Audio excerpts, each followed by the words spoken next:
Hi friends, అందరూ ఎలా ఉన్నారు? బాగున్నారా? ఈరోజు అయితే ఒక మంచి వీడియోతో మీ ముందుకైతే వచ్చానండి. డ్రాగన్ ఫ్రూట్ నుంచి విత్తనాలు ఎలా సేకరించాలనే విషయంపై. అంతకంటే ముందు నన్ను సపోర్ట్ చేస్తున్న మీ అందరికీ చాలా చాలా థ్యాంక్ యూ.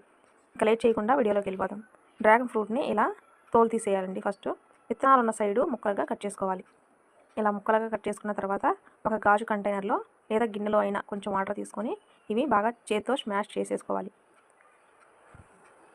చేతిగా లూజ్ చేసుకొని మనం రెడీ చేసుకున్న ఈ విత్తనాలు ఉన్న వాటర్ని వేసేయండి.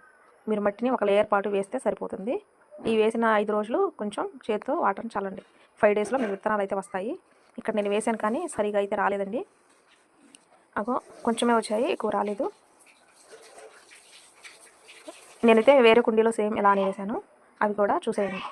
ఇక్కడైతే వేసారండి. ఇక్కడ నాకు 4 మొక్కలు వచ్చాయి. ఇవి తీసి వేరే కుండీలో మనం వేసుకుంటే సరిపోతుంది.